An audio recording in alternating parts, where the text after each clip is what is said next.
그래서 자, 우리 도함수 활용 1, 2, 3 과정을 오늘 좀 다 정리를 한번 해보겠습니다. 그래서 우리 주연이는 진도가 그때도 뒤쪽은 수업하지 않았나? 뭐요? 도함수 활용 파트는 수업했잖아, 그지? 안 했나? 했죠? 안 했는데요. 이거 제가 푼 거예요. 도함수 활용을 하나도 안 했었나? 우리 주연이? 주연이 언제부터 하고 논 거야, 그러면? 시험 대비 때부터 왔나? 네. 놀다가. 그죠? 아린이는 저반에서 진도 많이 나갔죠? 그죠? 진도 많이 나갔지만 우리 도함수 활용 복습하고 부정적분부터 진도는 새로 나가는 건 부정적분부터 나갈 겁니다. 자, 학교마다 시험 범위가 조금 달랐기 때문에 그냥 접선부터 한번 우리 출발을 해 보도록 할게요. 보여? 접선부터 한번 출발을 해 보도록 합시다. 접선에 대한 이야기는 이미 여러분들이 다 알고 있는 얘기들이겠지만 조금 더 기억을 더듬는 의미에서 생각해 보면 사실은 도함수 활용에서 가장 중요했던 건 뭐냐면 결국 접선의 기울기에 대한 이런 얘기였었죠. 어떤 함수 y는 fx라는 함수가 이렇게 주어졌을 때 y는 fx라는 어떤 함수가 주어졌을 때 이 그래프 위에 어떤 점 a, fa에서 이때 그은 접선의 방정식을 구해주세요 라고 이렇게 이야기했을 때 이 접선의 방정식 구하는 식이 어떻게 됐었죠? 어떻게 됐었지? 알아나? 어떻게 됐었어? 그 여자 새끼.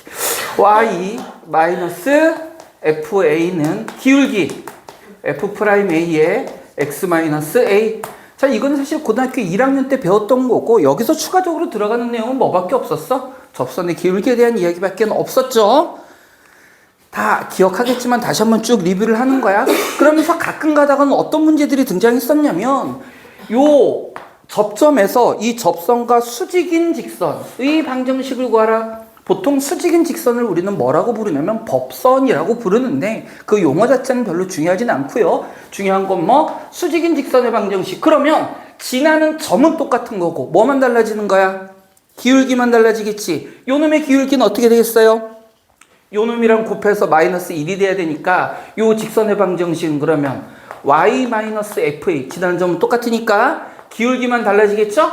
마이너스 f'a분의 1의 x 마이너스 a 이렇게 구하면 되더라. 기본적으로 접선의 방정식은 이 내용밖에 없으니까 이것만 기억하면 되는데 우리는 여기서 추가적으로 배웠었던 내용이 있었어. 접선의 개수에 대한 얘기했었던 거 기억납니까? 접선의 개수라는 건 역시 3차 함수 기준으로 갈게요. 3차 함수 기준으로 접선의 개수를 구하라는 문제는 보통 어떤 문제냐면 이런 문제였잖아. 어떤 이 함수 그래프 밖에 어떤 한 점에서 주어졌을 때 요 곡선에 글 수 있는 접선이 몇 개니 또는 접선이 뭐 2개일 때 누구의 범위를 구하라 이런 식으로 문제들이 등장하잖아. 그러면 원칙적으로 이 접선의 개수는요. 접선의 개수는 결국 뭐를 갖고 구하는 거였냐면 요 놈의 접선을 그었을 때 요 놈의 임의의 접점. 선생님이 이렇게 긋는 이유는 우린 다르게 설명할 거기 때문에 그래. 임의의 접점을 우리는 t, ft라고 놓고 결국은 이 방정식을 구했을 때 t의 값이 몇 개냐. 그 실근의 개수를 가지고 우리는 접선의 개수를 원래 구하는 게 교과 과정에서의 얘기였었어. 원래는 그렇게 구하는 거였습니다. 근데 우리는 요거를 조금 편하게 구하는 방법을 좀 공부해보자 라고 얘기했었죠? 기억들 나는지 모르겠다. 그래서 어쩔 수 없이 교과 과정 외의 거를 하나 끌어왔었는데 그게 바로 뭐에 대한 얘기였습니까? 변곡점에 대한 이야기였었죠. 변곡점이라는 게 뭡니까? 변곡점이 아마 요쯤 존재할 텐데 변곡점은 어떤 점을 변곡점이라고 얘기해? 2번 미분해서 얼마가 되는? 0이 되는 x값. 그걸 우리는 변곡점이라고 얘기한다. 나중에 미적분할 사람들은 미적분해서 나올 겁니다. 그래서 요때의 x좌표를 뭐라고 할까요? k라고 할까요? 요 놈을 우리는 변곡점이라고 얘기하고 접선의 개수를 구할 때는 먼저 변곡점을 구해서 변곡점에서의 뭐를 구하자? 접선을 구하자. 변곡점에서의 접선을 구하자. 그러면 이 곡선과 이 변곡점에서의 접선을 경계로 접선의 개수들이 달라진다라고 얘기했었죠. 먼저 변곡점 자체에서는 접선이 몇 개다? 한 개밖에 없다라고 얘기했고 이 직선 혹은 곡선 위에서의 다른 점에서는 접선이 몇 개씩 나온다고 그랬어요? 두 개씩 나온다라고 얘기했습니다. 두 개씩 나온다라고 얘기했고요. 그 다음 이 곡선의 볼록한 지점과 직선 사이, 접선 사이에서는 접선이 몇 개 나오고? 3개. 그러니까 여기서도 몇 개? 3개가 나오고, 이 접선과 이 곡선의 오목한 요 사이에서는 접선이 몇 개 나온다고? 1개 나온다라고 이렇게 얘기했습니다. 그럼 이 문제는 사실 어떻게 푸는 거냐? 보통 아까 얘기한 것처럼 한 점이 주어진단 말이야. 그러면 x축을 기준으로 뭐 x가 a일 때 그때 y값의 범위가 나오겠지. 무슨 얘기냐면 x가 a라고 주어졌을 때 요 놈이 a, fa라면 이때 접선의 개수에 따른 fa, 즉 y좌표겠죠. fa면 y좌표의 범위를 구하려면 어디부터 어디 사이에 있다는 얘기야. 여기서부터 여기 사이에 있으면 접선이 몇 개가 될 거다? 3개가 될 거다. 이런 식으로 우리는 범위를 구해낼 수 있다고요.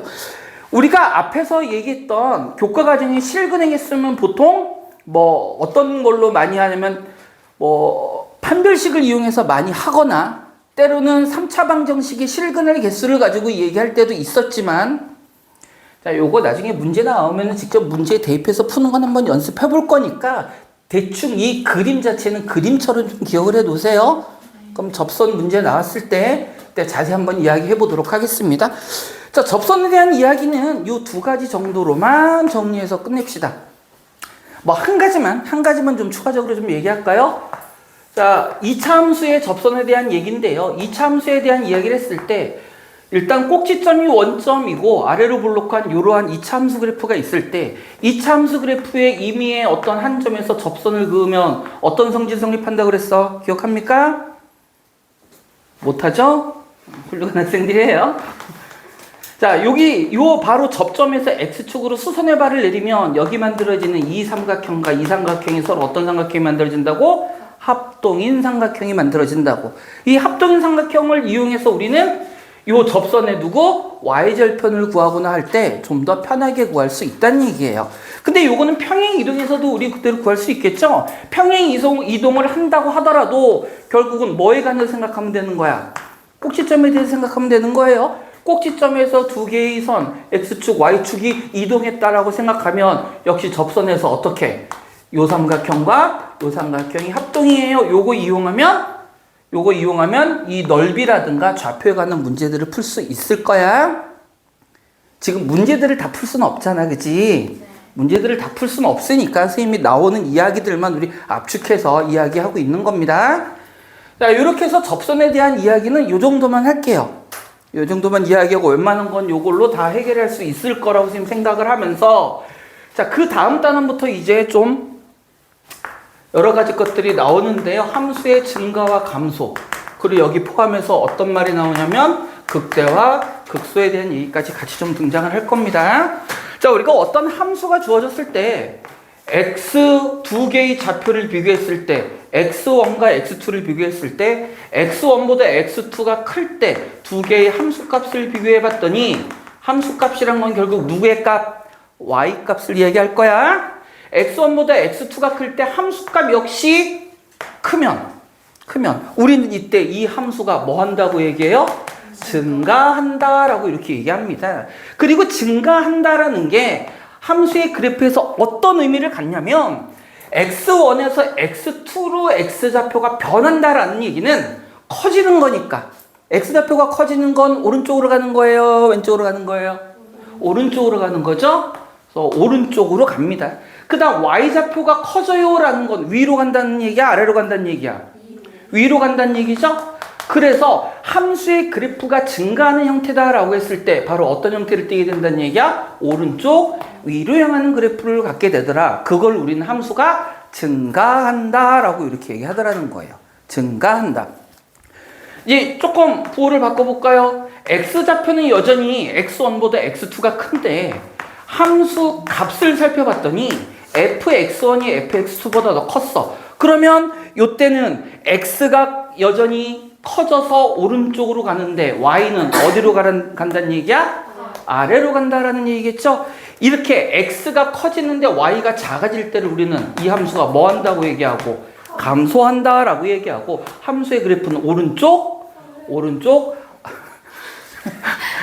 연병. 오른쪽 아래로 향하는 이런 그래프가 만들어진다. 이렇게 이야기를 하죠. 그런데 이게 함수의 그래프에서 이렇게 되는데, 그러면 이거는 함수 그래프의 점들을 직접 확인해 봐야 되나요? 라고 얘기했더니, 어차피 증가와 감소는 그래프의 어떤 경향성을 이야기하는 거니까 함수의 그래프의 경향성을 볼 때는 우리는 뭐를 이용해서? 접선의 기울기를 이용해서 그 경향성을 파악할 수가 있더라. 어떤 함수의 그래프가 예를 들어 이렇게 그려진다면 이 그래프 위에 어떤 임의의 점에서 접선의 기울기를 살펴봤더니 맛있냐? 네. 뭐 먹었어? 잠깐만요. 편의점 갔는데요. 그랬어요? 그래요. 접선의 기울기 자체가 어디를 향하고 있으니까? 오른쪽 아래로 향하고 있으니까 우리는 요때 x좌표가 a라고 할 때 우리는 x는 a에서 주어진 함수가 뭐 한다? 감소하는 게 맞지만 하나의 점에서 얘기할 때는 뭐라고 얘기한다고? 감소 상태에 있다. 이렇게 이야기를 하더라. 그러니까 감소 상태다라는 건 하나의 점에서 얘기하고요. 즉 다시 말하면 무슨 뜻이야? 미분계수가, 즉 접선의 기울기가 뭐일 때? 음수일 때 우리는 감소 상태에 있다라고 이렇게 얘기를 하더라. 그리고 요번에는 어떤 함수의 그래프를 살펴봤고 그때 x가 a라는 좌표에서 역시 마찬가지로 접선의 기울기를 살펴봤더니 요때는 x가 a에서 미분계수가 뭐더라? 양수더라. 이때 우리는 이 a라는 점에서 오른쪽 위로 향하는 경향성을 갖기 때문에 이때 뭐 한다고 얘기하더라? 증가 상태에 있다. 이렇게 얘기하더라. 자, 다시 한번 얘기합니다. 감소 상태다, 증가 상태다라는 건 하나의 점에서 얘기하는 거고 그때는요 미분계수가 음수가 되든 양수가 되든 둘 중에 하나가 결정돼야 돼. 그런데 이제 이게 하나의 점이 아니라 뭐에서 얘기할 수 있어? 구간에서도 얘기할 수 있다는 얘기야. 구간에서 얘기한다는 건 무슨 얘기냐면 이 함수의 그래프 위에 x의 범위가 이렇게 주어져 있어요. 알파부터 베타까지. 알파부터 베타까지 뭐 열린 구간이든 닫힌 구간이든 사실 상관은 없는데 구간 알파에서부터 베타까지를 살펴봤더니 알파부터 베타까지의 모든 x 좌표에서는 미분계수가 어떻더라? 오른쪽 아래로 향하더라. 요때 미분계수가 어떻더라? 0보다 작더라. 그러면 이때는 우리는 함수는 이 구간에서 뭐 한다고 얘기해? 감소한다라고 이렇게 얘기를 하는 거야, 이때는. 그런데 차이가 있죠? 물론 용어의 차이도 있습니다. 한 점에서는 감소 상태라고 얘기하고 구간에서는 감소한다라고 얘기하는데 이때는 뭐가 들어가도 된다? 등호가 들어가도 된다. 등호가 들어가도 된다. 그러니까 한 점에서 증가 상태냐 감소 상태냐를 얘기할 때는 등호가 안 들어가야 되고요. 안 들어가야 되고 어떤 구간에서의 증가 감소를 얘기할 때는 뭐를 해도 돼? 등호가 들어가도 되는 거야. 왜 그럴까? 왜 여기는 등호가 들어가면 안 되고 왜 여기는 등호가 들어갈까요? 그러니까 자, 예를 들어서 우리가 어떤 함수의 그래프가 이렇게 생겨 먹었다고 합시다. 자, 순간적으로 미분계에서 0이 되는 점이 있으면서 이렇게 생겨 먹어요. 이렇게 생겨 먹은 함수가 있을 때, 뭐 요놈은 실수 전체에서 얘기해도 되지만 편의상 여기서부터 알파부터 베타까지라고 얘기할게요. 우리가 증가와 감소를 얘기할 때는 두 개의 x좌표와 그때의 함수값을 가지고 비교를 하는 거잖아요. 맞죠? 그렇다면 하나의 점을 얘기할 때는 좌우폭이 있단 얘기야, 없단 얘기야? 좌우폭이 없단 말이야. 그래서 그냥 하나의 점에서의 미분계수를 보는 건데 실제 구간에서 우리가 아무리 리미트 h가 0으로 갈 때라고 표현하더라도 실제 0이란 얘기야, 0이 아니란 얘기야? 0이 아니란 얘기지. 그 얘기는 x 증가량이 조금이라도 있단 얘기야, 없단 얘기야? 있단 얘기죠. 그 얘기는 무슨 뜻이냐면 어떤 특정한 한 점에서의 접선은 기울기가 0이라고 하더라도 실제 두 개의 값을 비교했을 때는 어떻게 되겠어? 0이 될 수 있겠어, 없겠어? 없고 조금이라도 오른쪽 위로 향하는 형태가 만들어지겠지. 그래서 구간에서는 등호가 들어가도 된다는 얘기고 왜? 미분계수가 0이더라도 두 점을 비교했을 때는 어떻게 되니까? 오른쪽 위로 향하게 되니까. 그래서 등호가 들어가도 된다는 얘기고, 한 점에서는 비교할 두 점이 아니잖아. 그냥 한 점에서 보는 거잖아. 그죠? 그러니까 증가감소를 따질 수가 없기 때문에 무조건 여기는 등호가 어떻게 돼야 된다? 들어가지 않아야 된다는 얘기입니다. 자, 요것만 구분하세요. 점에서는 등호가 안 들어가고, 구간에서는 등호가 들어가고. 자, 요 증가에 대한 거는 똑같은 얘기니까 생략하도록 하겠습니다. 오케이? 자, 요렇게 가고, 또 증가감소 좀 이어서 가봅시다. 자, 그럼 우리가 어떤 함수의 그래프를 제일 많이 등장하는 게 3차 함수니까 3차 함수 그래프를 조금만 더 뜯어 봅시다. 어떤 3차 함수 그래프, 일반적으로 y는 fx라는 어떤 말이 꼬이냐? 함수가 3차라고 했을 때 최고창 개수가 뭐냐에 따라서 그래프의 방향이 결정된다는 거 여러분 기억하죠? 네. 안 할게. 기억하죠? 그래서 우리 이렇게 기억하라고 그랬습니다. 1차가 됐든 2차가 됐든 3차가 됐든 4차가 됐든 최고차 개수가 뭐일 때? 양수일 때는 마지막에 어떻게 끝난다고? 오른쪽 위로 끝난다고. 그래서 1차일 때는 단순히 오른쪽 위로 가고 끝나고, 2차일 때도 마지막에 오른쪽 위로 가면서 끝나고, 3차도 오른쪽 위로 가면서 끝나고, 4차도 오른쪽 위로 가면서 끝나게 된다고. 요게 최고차 개수가 양수일 때의 그래프의 방향입니다. 그럼 반대로 최고차 개수가 음수면 오른쪽 아래로 향한다라는 얘기야. 자, 그래서 가장 기본적인 3차 함수 그래프의 일반적인 형태를 살펴보면 이렇게 생겨 먹었다라고 합시다. 이렇게 생겨 먹었다라고 했을 때 우리는 이 함수의 증가 감소를 좀 살펴보면, 일단 그래프에서의 증가 감소는 뭐를 보자고? 그래프의 방향을 보자라고 얘기했습니다. 오른쪽 위로 향하는 거면 보고 증가하는 거고, 오른쪽 아래로 향하는 건 감소하는 거죠. 이랬을 때 요때의 x좌표 뭐라고 할까? 알파. 요때의 x좌표 베타라고 이렇게 살펴보면, 이 x가 알파보다 작은 이 부분에서는 오른쪽 위로 향하니까 뭐가 돼요? 증가가 된다는 얘기고, 증가가 된다는 얘기는 도함수의 부호가 뭐란 얘기예요? 양수라는 이런 얘기가 될 겁니다. 그러면서 도함수가 의미하는 거, 미분계수가 의미하는 건 기울기라고 얘기했으니까, 기울기가 점점 작아지다가 순간적으로 어떤 점에서 도함수가 뭐가 되는? 0이 되는 점이 존재하죠. 즉, 이 알파라는 점에서는 미분계수가 뭐가 된다고? 0이 된다고. 자, 그러다가 요 점을 지나선 이제는 기울기, 그래프의 방향이 어떻게 돼요? 오른쪽 아래로 향하는 그래프가 되죠? 오른쪽 아래로, 즉 다시 말하면 x가 알파보다는 크고 베타보다 작은 이 부분에서는 오른쪽 아래로 향하니까 뭐 한다고? 감소하게 된다고. 감소한다는 얘기는 미분계수가 뭐가 된다는 얘기?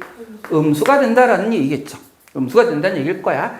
자, 그랬다가 또 역시 마찬가지로 점점 감소하다가 어느 점에서 미분계수가 또 순간적으로 얼마가 되는 놈이 있어? 0이 되는 놈이 존재하더라. f 프라임 베타가 역시 얼마가 되는 놈? 0이 되는 놈이 존재하고, 그랬다가 다시 또 오른쪽 위로. 그 얘기는 무슨 뜻이니? 다시 또 증가한다는 얘기죠. x가 베타보다 클 때는 다시 뭐 한다고? 증가한다고. 그럼 이때 도함수는 무슨 값을 가져? 양수값을 갖더라. 양수값을 갖더라. 그랬을 때 도함수의 부호가 양수에서 음수 혹은 음수에서 양수로 바뀌면서, 자, 이 조건을 만족해야 됩니다. 다시 도함수가 양수에서 음수 또는 음수에서 양수로 바뀌면서 순간적으로 미분계수가 0이 되는 이 점을 우리는 뭐라고 부른다? 극점이라고 이렇게 부르고, 이 점을 극점이라고 부르고. 자, 참고 어떤 뭐라고 할까? A, B, 알파, 베타, A로 하자. 자, 이런 증가감소, 즉 도함수의 부호가 양수, 음수를 따지지 않고 그냥 미분계수가 0이 되는 이 점은 무슨 점이라고 부른다 그랬죠? 교과 과정에 안 나옵니다. 지금 구분을 하기 위해서만 얘기할 뿐이야. 무슨 점이라고 부른다 그랬지? 기억이 안 나요. 가르쳐주면 뭐해? 뭐라고 그래, 지훈아? 그래, 외울 필요는 없어요. 교과 과정은 아니니까. 이런 놈을 뭐라고 부르고? 임계점이라고 부르고. 조심할 건 미분계수가 0이 된다고 해서 무조건 극점은 아닙니다. 극점이 될 수 있는 조건은 뭐라고? 그 점을 기준으로 좌우에서 도함수의 부호가 어때야 돼? 바뀌어야 되죠. 도함수의 부호가 바뀝니다. 그러면 우리 한번 도함수도 그래프를 한번 그려볼까? 여기 알파, 여기 베타. 자, 뭐래? x가 알파보다 작을 때는 도함수가 뭐래? 양수니까 여기 위치한다는 얘기고요. 알파부터 베타 사이는 음수니까 여기 위치한다는 얘기고요. 그 다음 베타보다 클 땐 양수니까 여기 위치한다는 얘기겠지. 그럼 이때 함수의 그래프 RN이 자는 거 아니지? 함수의 그래프는 어떻게 돼요? 알파에서 순간적으로 0이 됐다가 음수였다, 베타에서 0이 됐다가 증가한 이런 형태의 함수의 그래프가 그려지더라는 얘기야. 그 얘기는 보세요. 양수에서 음수로, 음수에서 양수로 바뀌는 점이 극점이라면 그놈의 도함수라는 놈도 x축과 몇 번 만나야 된다는 얘기야? 2번 만나야 된다는 얘기죠? 양수에서 음수로 갈 때 요 놈을 우리는 뭐라고 부르고? 극대라고 이렇게 부르고, 음수에서 양수로 가는 요 점을 뭐라고 불러요? 극소라고 부릅니다. 그러면 3차 함수가 극대값과 극소값을 가지려면 2차 함수는 x축과 몇 군데서 만나야 돼? 2군데서 만나야 된다. 그래서 3차 함수가 극대 극소를 모두 가지려면 도함수는 어떻게 해야 된다? 서로 다른 두 실근을 가져야 된다는 얘기가 거기서 등장하는 얘기라고. 오케이? 자, 그리고 어차피 말 나온 김에 여기서 아까는 그냥 휙 지나갔던 변곡점에 대한 이야기를 조금 자세하게 이야기해 보면요. 변곡점에 대한 얘기를 자세하게 이야기해 보면 요 놈의 도함수를 그리면 이렇게 그려지죠. 얘가 몇 차? 얘는 몇 차? 2차. 2차 함수의 그래프는 어떤 특징이 있습니까? 축을 기준으로 좌우 대칭이죠. 그리고 축을 기준으로 좌우 대칭이고 요 놈이 꼭지점인데 굳이 이 2차 함수를 또 한 번 미분한다면 요때 이 꼭지점에서 미분계수 얼마일까요? 0이겠죠. 0. 여기서도 마치 뭐처럼 보여? 극소처럼 보여. 실제로도 극소값이야. 2차 함수에도 극소값이 존재하는 거예요. 극소값이라고. 오케이? 그런데 2차 함수 그래프는 좌우 대칭이라며. 그러면 3차 함수, 어차피 얘를 도함수로 갖는 이 3차 함수 역시 이 축에 해당하는, 즉 도함수의 도함수가 0이 되는 이 점을 기준으로 뭔가 대칭의 형태를 띠고 있지 않겠느냐라는 거예요. 그래서 3차 함수 그래프도요, 바로 요 점을 기준으로 대칭의 형태를 항상 띠게 돼요. 그 점을 바로 우리는 뭐라고 부른다? 변곡점이라고 부른다는 얘기야. 다시 한번 얘기합니다. 3차 함수 그래프도 변곡점에 대해 대칭을 이루고 있으니까 변곡점을 지나는 직선을 그리잖아요? 그럼 당연히 뭐가 돼야 돼? 대칭이 돼야 되는 거야. 당연히 이렇게 되는 거야. 그래서 이 변곡점을 이용하는 이야기는 좀 이따가 또 한번 이야기할 거야. 우리 반 학생들 선생님이 강조했지만 기억 못하는 학생들 대부분일 거기 때문에 다시 한번 설명할 건데, 그래서 다시 한번 이야기합니다. 3차 함수 그래프를 기준으로요, 극대와 극소를 모두 갖는다는 얘기는 도함수가 어때야 된다? 서로 다른 두 실근을 갖는다. 그러면서 기억합시다. 3차 함수는요, 극대 극소를 모두 갖든지 아니면 아예 극값을 갖지 않던지 둘 중에 하나입니다. 하나만 가질 수는 없어요. 3차는 3차 함수가 극값을 가지지 않는 형태가 어떤 형태야? 아까 얘기했던 요런 형태죠. 요런 형태. 그럼 요 놈의 도함수는 어떻게 생겨먹은지 한번 살펴볼까? 요 점에서 미분 계수가 x가 a라고 할게요. x가 a, 이렇게 쓰면 안 되지. x가 a라고 합시다. 그러면 a에서의 미분 계수는 얼마일 거고? 0일 거고. 그럼 요 놈의 도함수의 그래프를 그려보면 다시 요 점에서 미분 계수가 얼마라고? 0이라고. 0. 여기서 0이고 여기서 증가하죠? 증가하니까 도함수 어디 위치해야 돼? 양수 위에 위치해야 된다고. 여기서도 뭐하니? 증가하지. 그러니까 도함수 위치 어디 있어야 돼? 여기 위에 위치해야 돼. 그럼 도함수의 그래프를 그려보면 요 놈은 어떻게 될까요? x는 a에서 x축에 접하는 이런 그래프가 되겠지.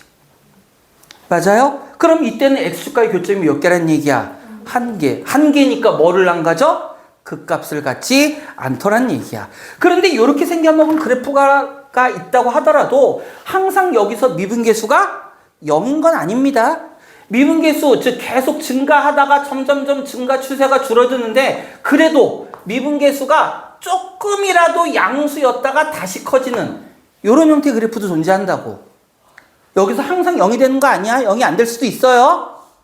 오케이? 그러면 여기서도 미분계수는 뭐니까? 양수니까 그때는 위에 존재하겠지. 그러면 그때는 x축하고 만나지 않고 이렇게 공중에 떠 있겠죠. 무슨 말인지 이해돼요? 양수니까 여기서 조금이라도 x축하고 안 만날 거 아니야. 그럼 이때는 도함수가 x축과 만나지 않겠죠. 즉, 그 값을 가지지 않을 때는 도함수가 x축에 접하거나 또는 어때야 돼요? 공중에 떠 있어야 돼. 얘 몇 차? 도함수 몇 차? 그러면 접하거나 떠 있다. 뭘로 얘기하자는 얘기야? 판별식이 얘기하는 거죠? 판별식이 0보다 작거나 같으면 뭐가 존재하지 않는다? 극값이 존재하지 않는다. 그러면 아까 얘기했지만 극대극소를 모두 가지려면 당연히 이때는 판별식 0보다 어때야 돼요? 크다. 이렇게 만들어진다라는 거야. 여기까지 됐습니까? 자, 그럼 변곡점과 극대극소가 나온 김에 우리 3차 함수 그래프의 특징을 좀 한번 확인해 보도록 합시다. 나 왜 더워? 밖에는 춥던데? 혹시 추워지면 얘기하세요. 추우면 선생님 추워요 라고 얘기하세요. 무시해버릴 거니까. 자, 3차 함수 그래프의 특징에 대한 이야기. 요거 잊어버리긴 요거부터 얘기하자. 자, 요 얘기를 왜 하냐면 두 가지를 좀 이야기해야 됩니다.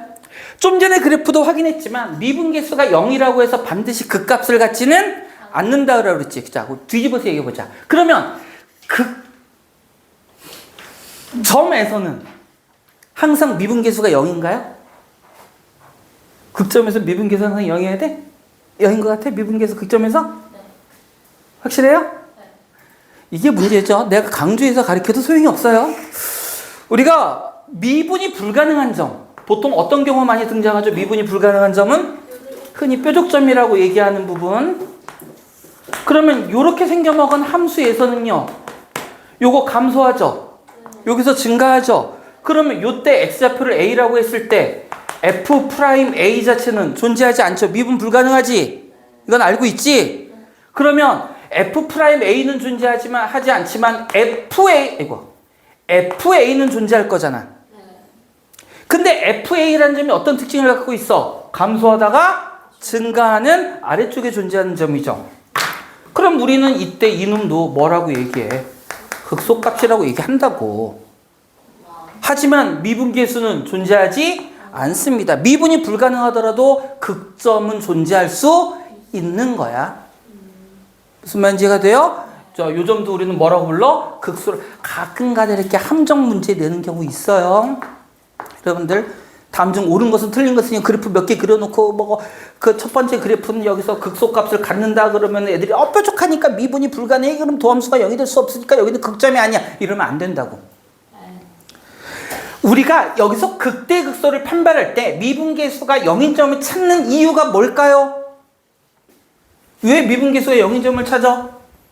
우리가 보통 다루는 함수가 뭐기 때문에 그런 거야? 다항함수이기 때문에 그런 거야.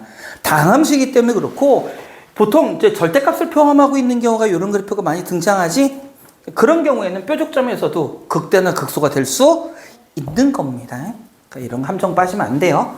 자, 요거 보는 순간 생각이 나서 요거 얘기했고, 자, 이제 3차 함수 그래프의 특징 이야기 좀 하도록 합시다.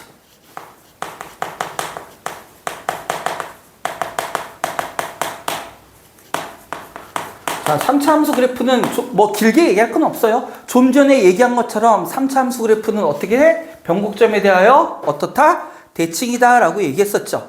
그래서 어떤 y는 fx라는 이러한 함수의 그래프가 있을 때 우리는 요 놈을 어떻게 해요? 두 번 미분할 거야. 두 번 미분해서 이거를 보통 뭐 2' 또는 더블 프라임 이렇게 이야기해요. 요 놈이 0이 되는 x좌표를 찾아요. 그러면 k라고 합시다. 요 놈을 우리는 뭐라고 부른다고?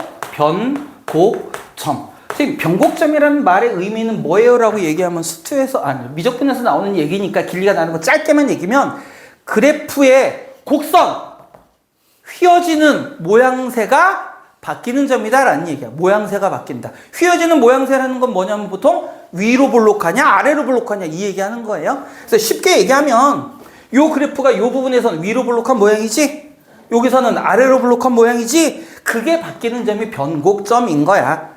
길게 얘기하면 한도 끝도 없지만 자세하게 간단하게 얘기하면 그렇습니다. 그러면 이 변곡점 기준으로 그래프는 어떤 특징을 갖고 있느냐? 이거는 이제 원장님이 좋아하는 스타일의 그림. 나는 예전에 이렇게 안 그랬었는데 원장님이 좋아하는 그림. 여러분들이 혹시 다른 선생님한테 물어보다가도 이렇게 설명할 수 있어서 나는 별로 이렇게 설명하는 걸 좋아하진 않는데 자, 8칸으로 나눕니다. 8칸으로 나눌 거야. 8칸으로 나눌 거야. 자, 지금 우리 뭐 하고 있다고? 3차 함수 그래프 보고 있는 거야. 최고 차이 개수가 양수다라고 했을 때 이 똑같이 8칸으로 그래프를 나눴을 때 이 정 가운데 있는 놈, 요 놈이 바로 누가 돼요? 변곡점이 됩니다. 변곡점이 되고 이 왼쪽 제일 아래에서 시작해서 여기가 뭐? 극대. 여기가 뭐가 돼요? 극소. 극소. 그리고 여기가 뭐가 돼? 또 다른 점이 돼서 그래프를 어떻게 그린다고? 이렇게 그려지면 3차 함수 그래프는 이렇게 대칭의 형태로 완벽한 모양을 갖추게 된다. 그러니까 이 얘기는 무슨 얘기냐면 이렇게 얘기하면 오히려 여러분들 헷갈릴 수 있어요. 이렇게 보는 거야. 극대 또는 극소에서 접선을 그려보면 당연히 극대 또는 극소니까 접선의 기울기가 얼마란 얘기야? 접선의 기울기 얼마여야 되니 지은아? 0이어야겠죠? 그 얘기는 접선을 그으면 X축과 평행한 접선이 그어진다는 얘기지. 여기서도 마찬가지로 X축과 평행한 접선이 그어진다는 얘기죠. 그랬을 때 요놈의 X좌표들을 살펴보면 극대에서의 X좌표 편이상 알파라고 합시다. 극소에서의 X좌표 편이상 베타라고 합시다. 그리고 여기 변곡점 요놈을 K라고 할게요. 그리고 이 극대에서의 접선이 그래프와 만나는 또 다른 점 뭐라고 할까? 이쪽을 A라고 하고요. 이쪽을 B라고 합시다. 이때 어떻게 된다고? 요 간격이 전부 다 어떻다고? 같다고. 요 간격이 같다고. 그래서 우리는 함수의 그래프에 어떤 한 값을 이용해서 복잡한 계산을 거치지 않고도 또 다른 X좌표들을 찾을 수 있단 말이야. 근데 이게 여기까지는 이제 다른 반에서도 들어봤을 텐데 이게 그럼 꼭 극대와 극소에서만 적용되느냐? 그렇지 않습니다. 그렇지 않고요. 3차 함수 그래프가 이렇게 그려져 있을 때 어떤 X축 그래프 위에 이미 한 점에서 난 접선을 그어볼 거야? 이쁘게 아름답게 이렇게 접선을 그어볼 거예요. 여전히 변곡점은 존재합니다.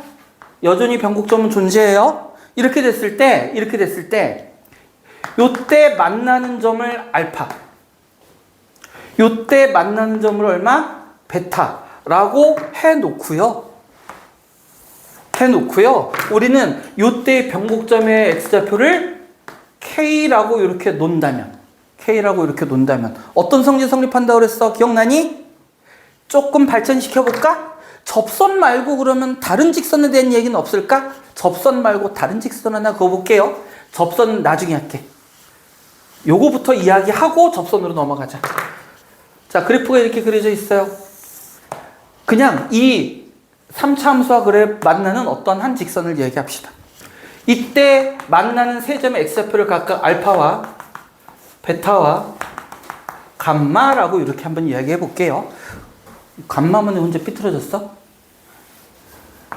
이때를 감마 이렇게 얘기해 볼게요. 그리고 여전히 변곡점 요쯤 있을 거야. 변곡점 X좌표를 K라고 하면 자, 어떤 식 성립한다고 그랬어? 기억나는 사람? 이건 결국 알파, 베타, 감마가 뭐겠어? 교점의 좌표라는 거는 방정식의 근을 얘기하기도 하잖아.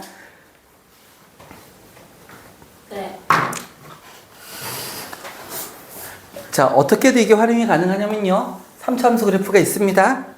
여기에 X축이 있어요. 그러면 요 놈을 Y는 fx라고 한다면 X축과 만나는 이 세 점이 뭐가 되는 거야? fx는 0이라는 3차 방정식의 세 근이잖아. 그치? 이때도 똑같이 적용이 되는 거야. 어떤 직선이든 다 적용이 되는 거예요. 이렇게 됐을 때 만나는 세 점을 알파, 베타, 감마. 아이, 길게 설명 안 하려고 했는데 얘병. 자, 얘하고 차이점이 뭡니까? 우리가 fx는 0의 근이 이 x축과의 교점이라고 하는 이유가 뭐야, 지은아?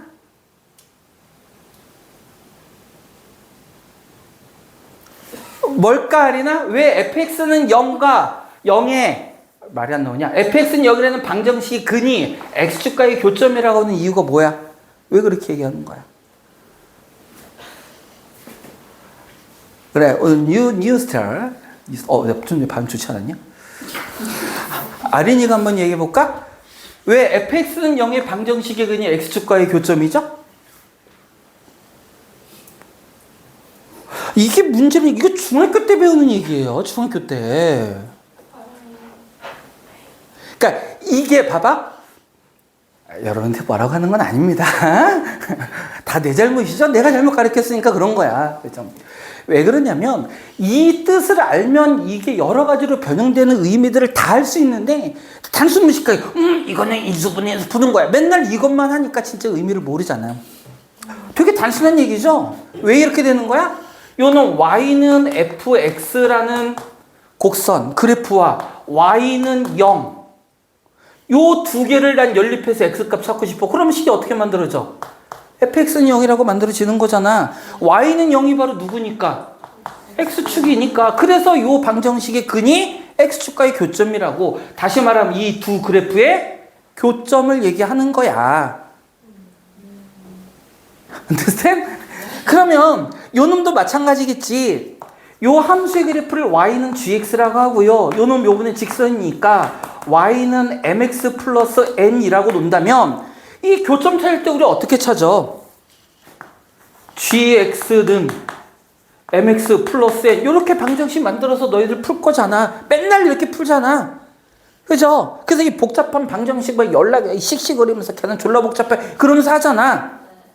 그러면 요 놈을 우리는 어떻게 바꿀 수 있다는 얘기야? gx하고 요 놈을 이항해서 마이너스 mx 플러스 n은 0 요렇게 바꿔버리면 결국 뭐하고 똑같아져? 얘하고 똑같아지는 거잖아요, 결국에는. 함수식만 달라지고. 그러면 여기에서의 교점에 대한 얘기는 여기서의 교점에 대한 얘기와 어떻다는 얘기야? 똑같다라는 얘기를 결국적으로 똑같다. 그래서 어떤 성질이 있느냐? 이 세 개의 교점, 결국 이게 뭐야? 요 방정식의 근 얘기하는 거지. 여기서도 x축과의 교점이면 요 방정식의 근 얘기하는 거지. 이렇게 근 3개가, 교점 3개가 있을 때 어떤 게 성립한다고요? 알파와 베타와 감마 세 근을 더하면 그게 바로 뭐하고 똑같다? 변곡점의 x좌표를 3배한 것과 똑같다. 그래서 이렇게 써도 되고요. 또는 3을 이항해서 3으로 나눈 게 변곡점이다. 이렇게 생각해도 됩니다. 이거는 어떤 그래프에서든지 항상 성립해요. 선생님 왜 그 설명해요? 왜 성립해요? 라고 얘기하면 또 얘기 길어지니까 요 정도까지만 좀 이야기할게요. 기억해라. 그래서 그럼 이거 이용하면 뭐가 좋은데요? 이런 게 좋다고.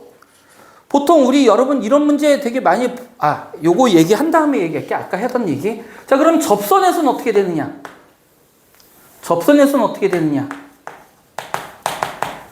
그러면 접선에서의 접점이라는 건 역시 뭐겠어? 요 방정식의 근인 건 마찬가지인데 무슨 근? 접하니까. 아이 옌병. 여러분 3차 함수나 2차 함수에서 이렇게 x축과 접해. 여기서 무슨 근 가져? 중근 같잖아. 똑같다니까. 여기서 그러면은 이 방정식이 무슨 근이 되는 거야? 중근인 거야. 중근이라는 말의 의미는 뭐죠? 중근의 의미. 무거워. 근이 이거 아니잖아. 중근이 뭐니 주연아?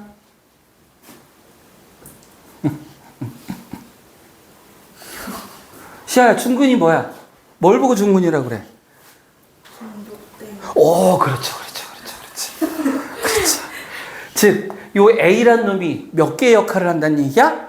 2개의 역할을 한다는 얘기야. 그러면 이때 변곡점의 x좌표를 K라고 하고요.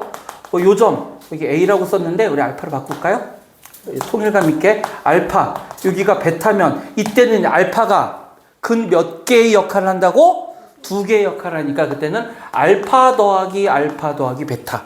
이게 뭐가 되는 거야? 이게 변곡점의 3배가 되는 거예요.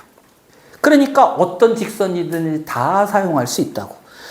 그래서 이런 문제나 특히 많이 나오는 문제가 이런 문제인데, 이런 문제 여러분 본 적 있을 거야. 어떤 3차 함수 그래프 위에 한 점에서 그은 접선이 이 곡선과 만나는 또 다른 점의 좌표. 이런 문제 본 적 있잖아. 그럼 우리는 그 방정식을 풀 게 아니라 뭐를 찾는 게 편하다고? 변곡점 찾으면 편하다고. 그러면 요거 아니까 변곡점 알면 베타값 금방 찾잖아요. 이렇게 문제를 풀면 훨씬 더 빨리 풀어낼 수 있다. 물론 여러분 서술형에서는 이거 학교에서 인정 안 해줄 거야. 근데 왜냐면 안 가르쳐 줬으니까 학교에서는. 근데 우리가 이제 단답형이나 그냥 객관식 문제 풀 땐 이렇게 하면 계산 속도 훨씬 더 줄일 수 있으니까. 그리고 복잡한 문자로 나와 있는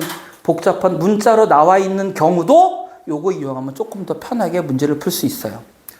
자, 요거 이따가 우리 전에 풀었던 문제지만 조금 복잡하지만 요거 이용하면 편하게 풀 수 있는 문제 한 문제 정도 좀 보겠습니다. 요거는 좀 짚고 넘어갈게요.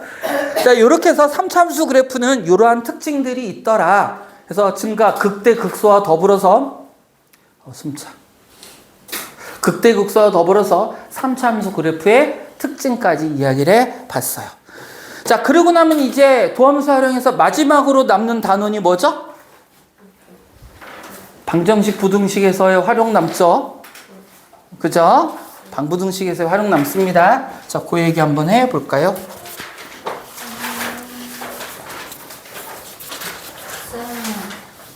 왜? 추워요.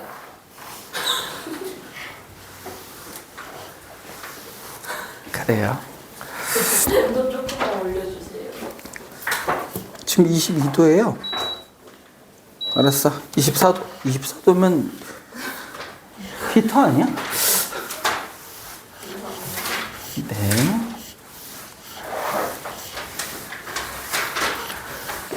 자, 방부등식의 활용에 대한 얘기인데, 방부등식의 활용은 방정식 활용이나 부등식 활용이나 개념이 똑같으니까, 자, 한꺼번에 좀 설명을 한번 해보도록 합시다. 자, 3차 방정식 또는 3차 부등식에 대한 이야기를 한번 해보도록 할게요. 자, 3차 방정식, 3차 부등식인데 우리는 기본적으로 근에 대한 얘기를 할 겁니다. 3차 방정식의 근의 형태는 몇 가지? 여러 가지. 그쵸, 여러 가지죠. 가지가지 한다. 몇 가지 형태가 있다? 세 가지가 있다, 세 가지가. 첫 번째는 어떤 경우 있어요? 서로 다른 세 실근을 갖는 경우가 있고요. 자, 두 번째는 어떤 경우가 있죠? 실근이 몇 개? 두 개. 그 얘기는 뭐야? 두 개의 실근을 갖는다는 얘기는 뭐란 얘기일까요? 한 개가 뭐다? 중근이다. 그 다음 세 번째. 실근이 몇 개 있는 경우? 한 개만 있는 경우. 한 개의 실근을 갖는 경우는 두 가지가 있습니다. 어떤 경우냐면 실근 한 개와 허근 두 개를 갖는 경우도 있지만 뭐를 갖는 경우도 있어? 삼중근을 갖는 경우도 있습니다. 삼중근을 갖는 경우도 있어요. 자, 이렇게 우리 한번 비교를 해봅시다. 자, 먼저 서로 다른 세 실근을 갖는다라고 했을 때 아까도 봤지만 3차 함수 그래프로 요 의미를 해석해 보면 x축과 어디서 만난다고? 몇 군데서 만난다고? 세 군데서 만난다고. 세 군데서 만나려면요 3차 함수 그래프니까 증가했다가 감소했다가 증가했다가 뭐가 있어야? 극대와 극소가 모두 다 있어야만 세 군데서 만날 수가 있어요. 왜냐면 커졌다, 작아졌다, 커졌다 해야 x축을 뚫고 올라갔다, 내려갔다, 올라갔다 이렇게 될 거 아니야. 만약에 극값이 존재하지 않는 이런 경우라면 때려 죽여도 x축과 세 군데서 만날 수 없죠. 왜? 한 번 뚫고 올라가면 계속 올라가 버리잖아. 그죠? 그러니까 서로 다른 세 실근을 가지려면 어때야 돼요? 극대, 극소가 모두 존재하는 이런 형태여야 된다고. 첫 번째. 그러면 어떤 형태여야 된다고? 극대와 극소가 모두 존재해야 됩니다. 극대와 극소가 모두 존재한다? 이거 무슨 의미였었죠? 뭘로 확인하는 거였지 이거? 판별식으로 확인하는 거였지. 판별식이란다. 도함수로 확인하는 거였지. 네. 도함수가 어떻게 생겨 먹어야 된다고? x축과 서로 다른 두 점에서 만나야 된다고. 그래야 극대극소가 모두 있어야 된다고. 그래서 첫 번째는 어떤 조건을 만족해야 돼? 도함수의 판별식이 0보다 커야 됩니다. 자, 지금 뭐 하고 있는 거야? 무슨 얘기하고 싶은 거야? 무슨 얘기하고 있는 거야? 3차 방정식이 서로 다른 세 실근을 가질 조건 얘기하고 있는 거예요. 그럼 도함수의 판별식이 일단 어때야 된다? 0보다 커야 된다. 그러면서 다시 한번 위로 뚫고 올라갔다가 아래로 내려가면서 제일 꼭대기에 있는 극대, 요 놈은 뭐여야 되고? 양수여야 되고. 뚫고 내려오니까 극소, 요 놈은 뭐가 돼야 돼요? 음수가 되어야 되죠. 물론 그래프의 방향이 반대가 된다면 위치는 다르겠지만 여전히 극대와 극소는 양수, 음수가 돼야 되는 거야. 그래서 첫 번째 조건 도함수의 판별식 0보다 크다고. 두 번째는 극대와 극소의 부호가 달라야 되니까 극대 극소를 곱하면 뭐가 돼야 된다고? 음수가 되어야 된다고요. 이 두 가지 조건을 만족해야 뭐가 된다? 3차 방정식이 서로 다른 세 실근을 갖는다. 3차는 서로 다른 세 실근을 갖는다. 그러니까 여러분들이 기억할 때 있잖아. 3차 방정식이 근이다 그러면 3차 방정식만 보지 말고요. 그놈의 도함수 그래프까지 같이 좀 기억을 하셔요. 알겠죠? 자, 그 다음 두 개의 실근을 갖는다, 한 개의 중근을 갖는다 라고 한다면 함수의 그래프가 말 그대로 중근을 가지니까 이렇게 생겨 먹어야 된다는 뜻이겠죠? 그렇죠? 자, 그러면 요 놈도 여전히 뭐가 존재해야 돼? 극대와 극소가 존재하는 건 똑같죠? 자, 그래서 첫 번째는 똑같습니다. 도함수로 만든 2차 방정식의 판별식은 0보다 어때야 돼? 커야 돼요. 커야 됩니다. 자, 그러면서 네. 커야 됩니다. 그러면서 극대 극소를 살펴보면 극대 값은 뭐가 돼요? 0보다 커야 되는데 극소 값은 어떻게 되죠? 극소가 0이 되겠죠? 물론 요놈의 함수의 그래프는 어떻게 생겨 먹을 수 있냐면 이렇게 생겨 먹을 때도 마찬가지 결과입니다. 그럼 그때는 극대가 0이고 극소는 뭐가 돼? 음수가 되지. 하지만 어쨌건 간에 x축과 접하려면 극대 또는 극소 중에 하나는 반드시 뭐가 돼야 돼요? 0이 돼야 되지. 그렇기 때문에 이때는 두 번째 극대와 극소를 곱하면 적어도 둘 중에 하나는 0이니까 곱한 값이 얼마가 돼야 된다? 0이 돼야 된다. 즉 극대와 극소를 곱해서 0이 되면 3차 방정식이 어떻게 된다고? 두 개의 실근, 그 중에 하나가 중근을 갖게 된다는 얘기야. 중근을 갖게 된다. 그 다음에 3차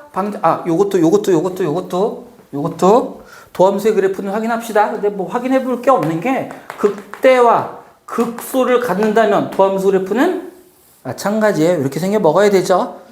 중근을 갖는다고 하더라도 도함수는 어떻게 돼야 돼? x축과 두 번 만나야 됩니다. 극대 극소가 모두 존재하니까.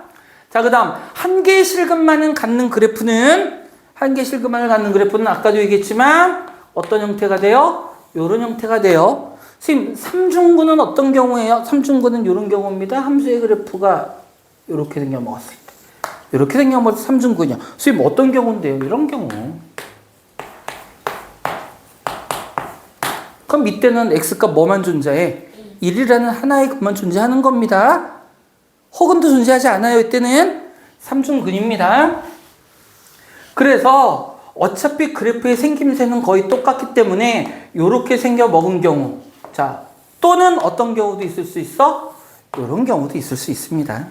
이런 경우도 있을 수 있어요. 3차 방정식이 실근을 한 개도 안 갖는 경우가 있을까? 그런 경우는 없습니다. 최소 한 개는 무조건 갖게 돼 있어요. 자, 그러면 이때 도함수부터 요 놈 한번 살펴볼까? 요 놈은 어떻게 되니? 계속해서 증가만 하죠. 물론 순간적으로 0이 되는 점이 있을 수도 있으니까 아까 얘기한 것처럼 어떻게 생겨먹어? 이렇게 생겨먹거나 이렇게 생겨먹은 놈이죠? 맞니? 그러면 이때는 어떻게 된다는 얘기야?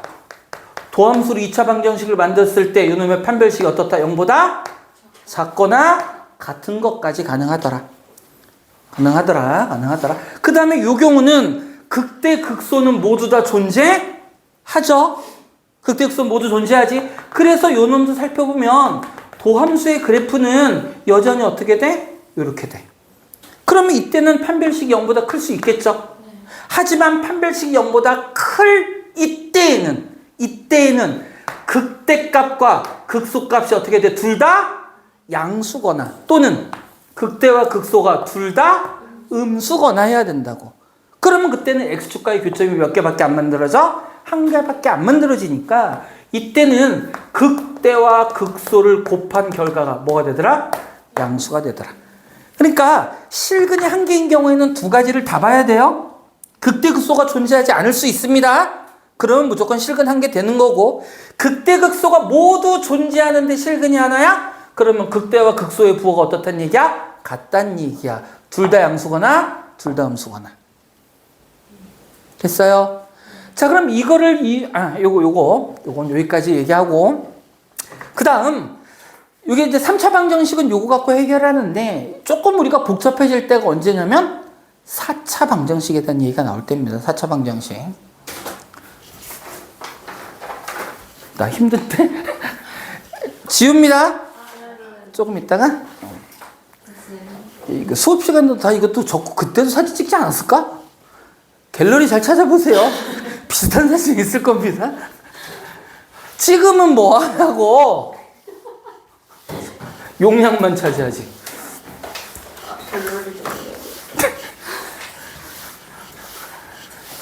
자, 4차 방정식에 대한 얘기를 한번 해봅시다. 자, 4차 방정식은요.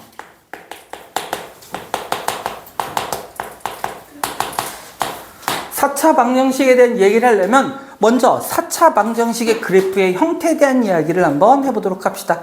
4차 방정식의 그래프는요, 크게 세 가지 정도가 역시 있긴 해요. 아주 특별한 경우가 하나 있어. 아주 특별한 경우. y는 x 4제곱 이렇게 생겨먹은 그래프. 얘는 어떻게 생겨먹었을까?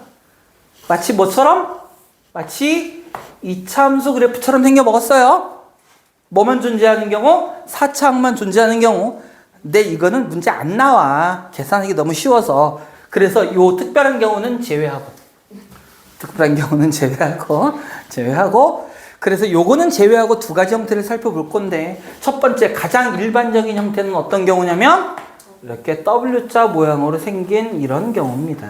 이렇게 생겨 먹은 경우. 잠깐만요. 얘 너무 굴곡이 작어. 그래프 얘기하는 거니까 많이 올라갔다 많이 내려갔다 하자. 이렇게 생겨 먹은 경우. 이렇게 생겨 대칭 아닙니다. 4차함수 그래프는 대칭 안 돼요. 큰일 나. 그러면 4차함수 그래프는 보통 극값이 몇 개가 나오는 게 정상이다? 3개가 나오는 게 정상이다. 자, 아까 얘기했지만 우리 지금 다항함수 중심으로 얘기한다고 그랬지. 그래서 다항함수에서 극값은 어떻게 찾는다고? 미분계수가 0인 점에서, 물론 그 앞에서 양수, 음수로 도함수의 부호가 바뀌느냐는 확인해 봐야 되지만 기본적으로 도함수가 0인 점부터 출발을 하잖아. 어쨌건 간에. 얘 4차죠? 그럼 도함수는 몇 차가 돼야 정상이야? 그럼 근이 최대 몇 개까지 나올 수 있어? 3개까지 나올 수 있으니까 극값도 3개까지 나오는 거란 말이야. 그래서 미분계수가 0인 점, 요 놈을 A라고 합시다. 이렇게 내려서 A, 이렇게 내려서 여기 B, 이렇게 내려서 여기 C. 그러면 요 놈에서의 미분계수 F'A도 뭐고 빵이고, F'B도 뭐고 빵이고, F'C도 빵입니다. 자, 구간을 구분해야 되는데 이제 아까 3차 함수에서 한번 했으니까 좀 빠르게 갈게요. x가 a보다 작은 부분에서는 함수의 그래프가 증가 감소? 감소. 그럼 도함수는 양수, 음수? 여기 존재해야 된다는 얘기고요. 뭐 하셔요? 인형놀이 하세요? 그 뭐라고 그러지? 그 실을 매달아서 한 마리오네트? 인형극. 마리오네트라고 하는 거 맞나? 마리오네트 발라하는 애들 아니에요? 맞잖아. 뭐라고? 아니에요. 내가 잘못하는 걸 수 있어요. 뭐 관심 없고요.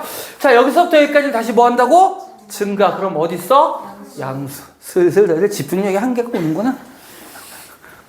다시 여기서부터 여기까지 뭐 한다고? 어디 있어? 음수. 여기서부터 여기까지 뭐 한다고? 증가. 그러니까 여기 위치해야 되죠. 그럼 이때 함수의 그래프 어떻게 생겨먹었을까? 이쁘게. 감소했다가 0 지났다, 증가했다, 0 지났다, 감소했다가 증가했다. 이렇게 생겨먹는다고. 이렇게 생겨먹는다고. 그러면 잘 봐봐. 지금 이 주어진 4차 함수는요. 극대값 존재하죠? 극소값도 존재하죠. 정확히는 극소가 몇 개 존재해? 2개. 물론 함수 그래프의 방향에 따라서, 즉 최고, 저기 옆반으로 보낸다.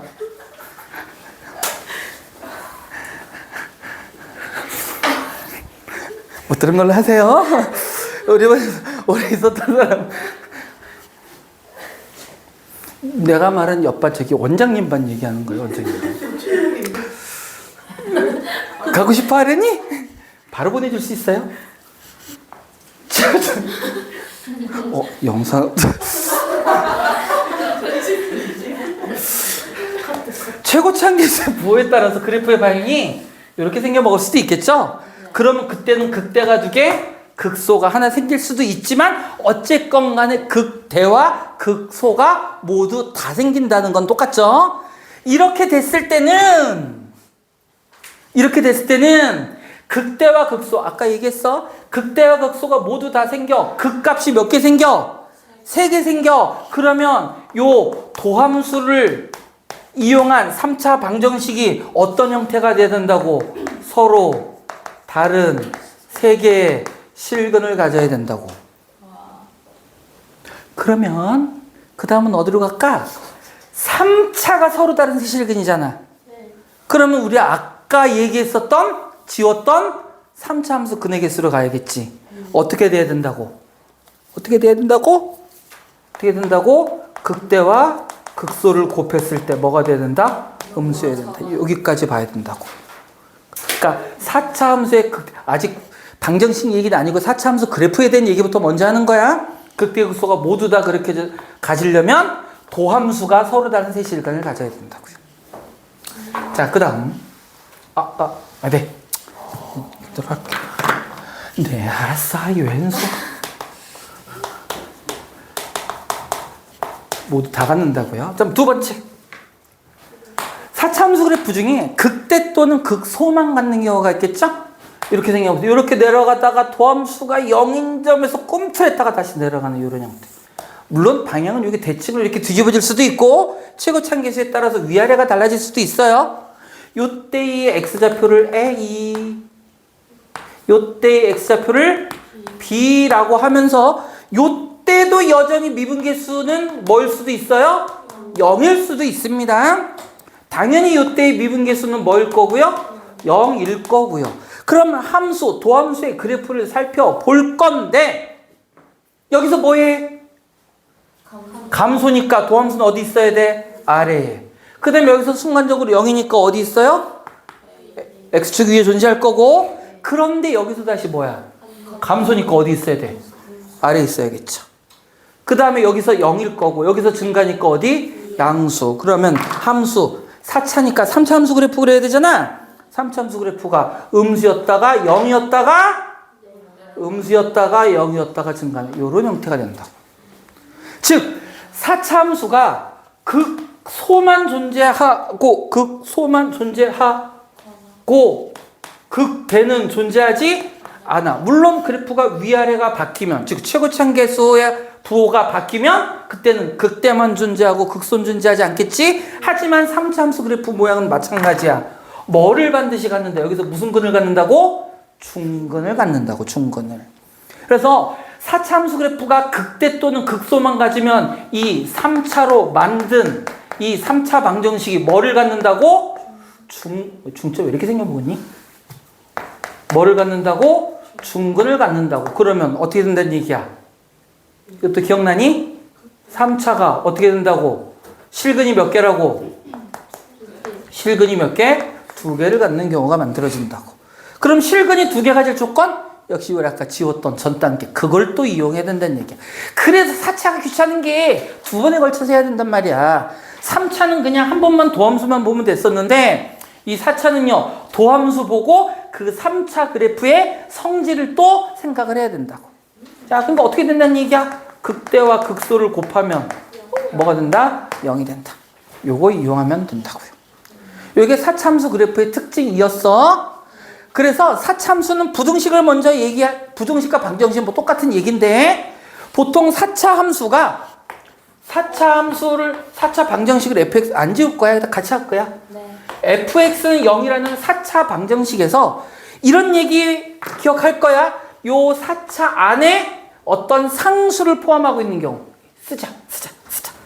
A, B, 알파, 베타, A.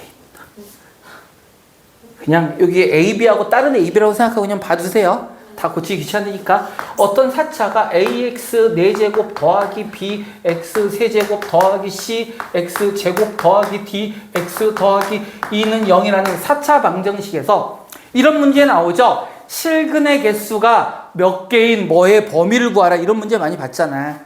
그럼 이때 우리 어떻게 하라 그랬지? 이거를 방정식 이대로 풀지 말고 누구는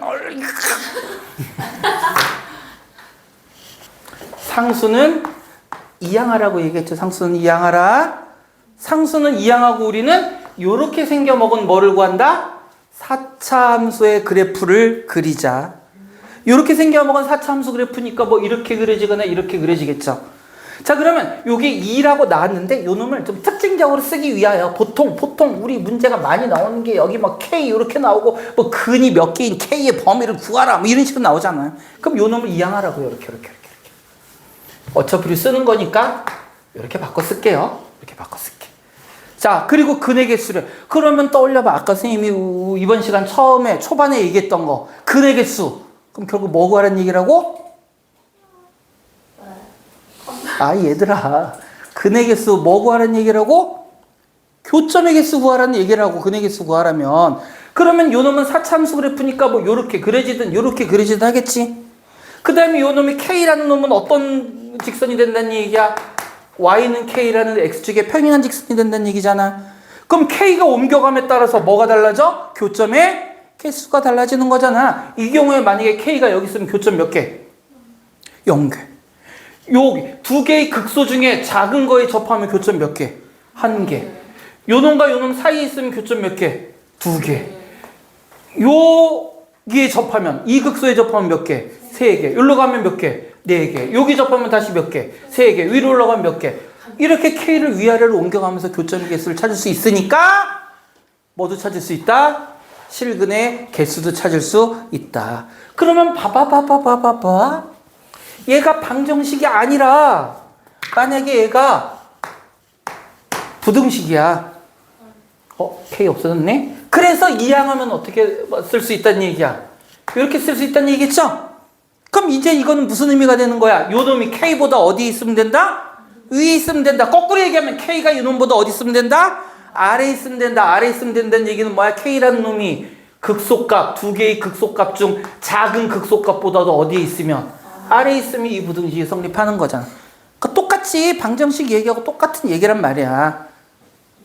오케이? 요렇게 해서 함수의 방정식과 부등식에 관한 문제는 4차는 무조건 상수 이항해서 푸세요. 그게 편합니다. 알겠죠? 상수 이항해서 푸세요. 그게 편해요. 요렇게 해서 문제를 해결합시다. 자, 이렇게 해서 힘들지만 우리 도함수 활용 1단원, 도함수 활용 1, 2, 3를 예상한 대로 1시간에 딱 정리를 했습니다. 자, 요거 여러분 집에 가서 꼭 복습을 하고요. 자, 2교시에는 부정적분 진도 나가도록 하겠습니다.